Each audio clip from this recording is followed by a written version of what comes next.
உலக மக்கள் எல்லோருக்கும் வணக்கம். இது உங்கள் அம்பிகை ஜோதிடம். நான் உங்கள் ஜி கோபால் பேசுகிறேன். இன்றைக்கி நம்ம பேசக்கூடிய தலைப்பு ராகு கேதுக்களுடைய பெயர்ச்சி. இந்த ராகு கேதுவனுடைய பெயர்ச்சி ஆகப்பட்டது அக்டோபர் மாதம் 30 2023 நடக்கிறது. இதனுடைய பெயர்ச்சி காலகட்டமாகப்பட்டது 1 வருடம் 6 மாதம், அதாவது 18 மாத காலங்கள். இந்த 18 மாதத்தில் முதல் 6 மாத காலங்கள் எந்த விதமான பலனை உங்களுக்கு கொடுக்கவிருக்கிறது அப்படிங்கிறது தான் இப்போ இந்த வீடியோவில் பார்க்க போகிறோம். நம்ம பார்க்கக்கூடிய ராசி கும்ப ராசி.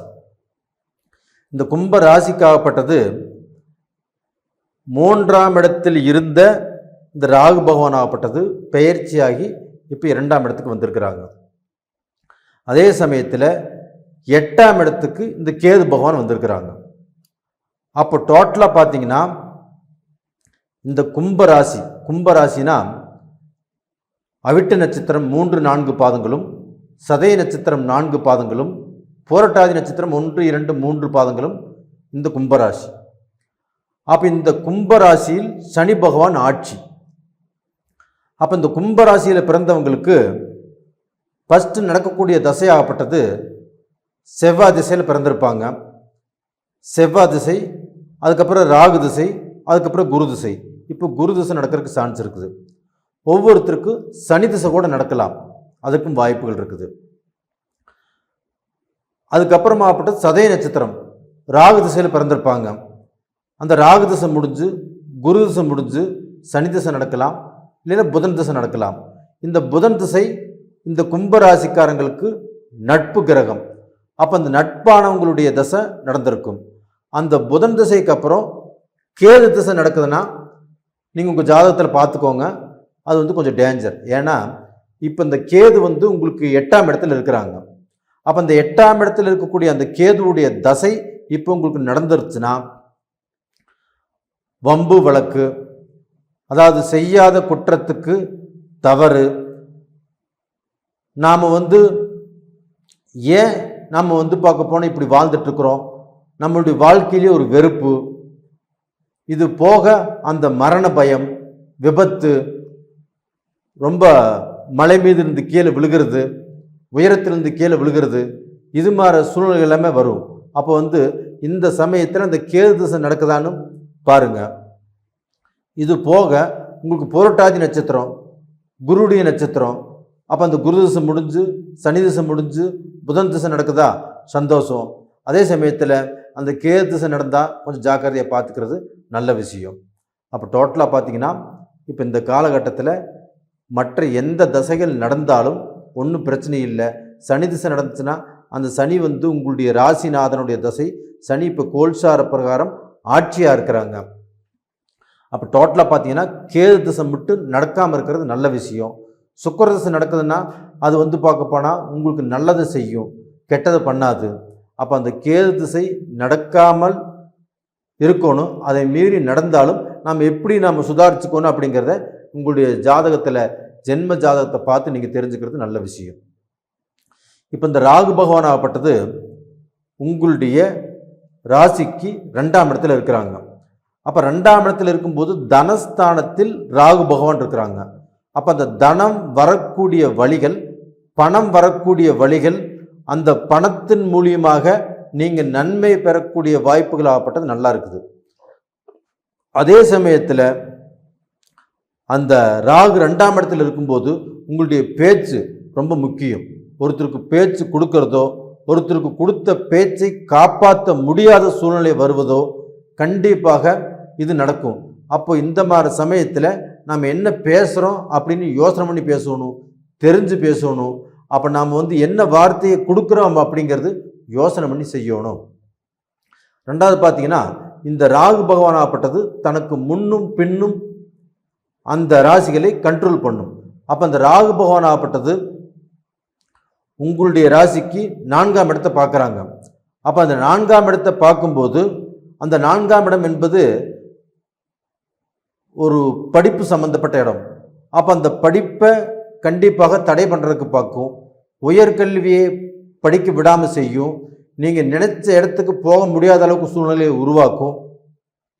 இது போக ஒரு வண்டி வாகனம் வாங்குவதற்குண்டான வாய்ப்புகளை கெடுக்கும். ஒரு வண்டி வாகனம் வாங்குவோன்னு நினைச்சாலும் அதை தடுக்கும். அப்போ ஒரு நல்ல வண்டி வாகனம் வச்சுக்கிறதுக்கு விடாது. இது மாதிரி செய்யும். இது போக பூமி வாங்குறதோ ஒரு வீடு வாங்குவதற்குண்டான சொத்துக்கள் வாங்குவதோ கண்டிப்பாக ஒரு நல்ல திருப்தி இந்த ராகு பகவான் கொடுக்காது. இது போக இதே பார்க்க போனால் ராகு பகவான் ஆகப்பட்டது தனக்கு பார்க்க போனால் ஒரு 12ஆம் இடத்தை பார்க்குறாங்க. அப்போ அந்த 12ஆம் இடத்தை பார்க்கும்போது விரயங்கள், சுப விரயங்கள். அப்போ அந்த சுப விரயத்தை கொடுக்குது அப்படின்னா அந்த விரயத்தின் மூலியமாக நீங்கள் உஷாராயிட்டு நம்மளுக்கு வரக்கூடிய விரயங்களாகப்பட்டது சுப விரயமாக மாற்றிக்கிட்டு ஒரு கல்யாணம் பண்ணுறது, ஒரு வெளிநாடு போகிறது, ஒரு வெளிநாடு படிப்பு செலவு செய்கிறது, இதற்குண்டான அந்த செலவை சுபவிரயமாக மாற்றிக்கிறது உங்களுடைய நல்ல ஒரு அமைப்பு. இது போக இந்த கேது பகவான் ஆகப்பட்டது 8ஆம் இடத்துல இருக்கிறாங்க.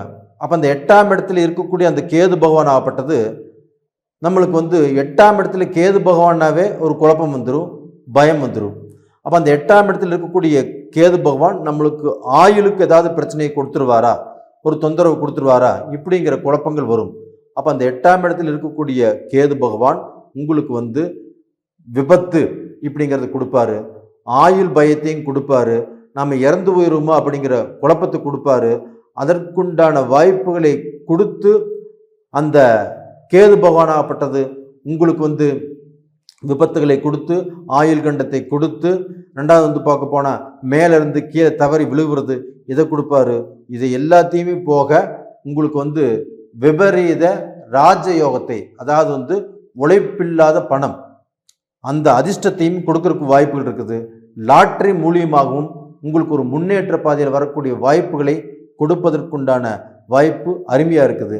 அப்போ வெளிநாட்டில் வாழ்கிறவங்க, வெளிநாட்டில் ஒரு லாட்ரி நம்பி வாழ்கிறவங்க, இந்த லாட்ரி வாங்கினா நம்ம கடனை கட்டிடலாம், இந்த லாட்ரி மூலியமாக நம்மளுடைய பிரச்சனைகளை தீர்த்துக்கலாம், இந்த லாட்ரியை வாங்கி நாம் ஓரளவுக்கு முன்னுக்கு வரலாம், இப்படின்னு நினச்சி கற்பனை வாழ்க்கை வாழ்ந்துட்டு இருக்கிற அவங்களுக்கு இந்த பீரியடில் கும்பராசியில் பிறந்தவங்களுக்கு கண்டிப்பாக அந்த லாட்ரியுடைய அதிர்ஷ்டம் கண்டிப்பாக இருக்குது.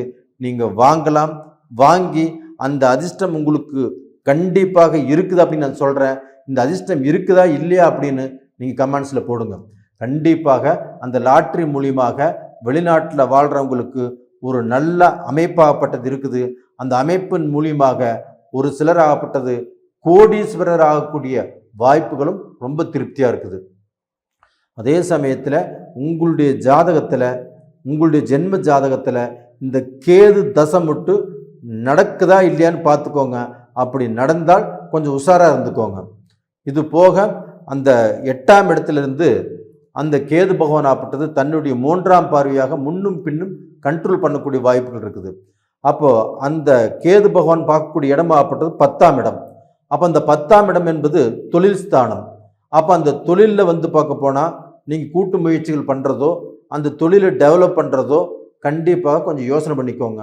அது போக அந்த தொழில் ரூபத்தில் நீங்கள் மெல்ல மெல்லமாக முன்னேற்ற பாதையில் வரக்கூடிய வாய்ப்புகளும் இருக்குது. ஒன்றும் கவலைப்படக்கூடிய அளவுக்கு வாய்ப்புகள் இல்லை. அதே சமயத்தில் அந்த கேது பகவான் 8ஆம் இடத்துலேருந்து உங்களுடைய 6ஆம் இடத்தையும் பார்க்குறாங்க. அப்போ அந்த 6ஆம் இடத்தை பார்க்கும்போது கடன், ரோகம் இது எல்லாமே உங்களுக்கு தணிஞ்சு போகும். அந்த கடனாகப்பட்டது குறையும். கடனை கட்டிட்டு வேற புதுசாக கடன் படக்கூடியவர்களுக்கு வாய்ப்புகள் உருவாகும். இது மாதிரி சூழ்நிலை தான் இருக்குதோ இல்லையோ, எந்த ரூபத்திலையும் நீங்கள் ஒரு படி கீழிறங்கி அதன் மூலியமாக நீங்கள் ரொம்ப கீழே போயிடுவீங்க அப்படின்னு சொல்லக்கூடிய வாய்ப்பே இல்லை. அப்போ டோட்டலாக பார்த்தீங்கன்னா இந்த ராகு கேதுக்களுடைய அனுகிரகமாகப்பட்டது கும்பராசிக்காரங்களுக்கு மிகுந்த அழிவை கொடுப்பதற்குண்டான வாய்ப்பு இல்லை. அப்போது இந்த கும்பராசி ஜென்மச்சனியில் இருக்கிறதுனால என்னால் இது முடியுமா, இது நான் செய்வேனா, இதை நான் செஞ்சிருவேனா அப்படிங்கிற குழப்பங்கள் வரும். அந்த குழப்பத்தை எல்லாமே விட்டுட்டு என்னால் முடியும், நான் சாதிப்பேன், நான் சம்பாதிப்பேன், நான் உருவாக்குவேன், நான் ஒரு படி மேலே வருவேன் அப்படின்னு நீங்கள் நினைக்கிறது இந்த பீரியடில் கண்டிப்பாக நடக்கும். அது நடக்குதா இல்லையாங்கிறது நீங்கள் கமெண்ட்ஸில் கண்டிப்பாக போடுங்க. என்னுடைய கணிப்பு பிரகாரம் இது கண்டிப்பாக நடந்தே தீரும். நீங்கள் ஒரு உயர்ந்த நிலைக்கு வந்தே தீர்வீங்க, அந்த அதிர்ஷ்ட வாய்ப்புகளை அடைந்தே தீர்வீங்க அப்படிங்கிறதா என்னுடைய கணிப்பு. கண்டிப்பாக இந்த பதிவு பிடிச்சிருக்குன்னு நினைக்கிறேன்.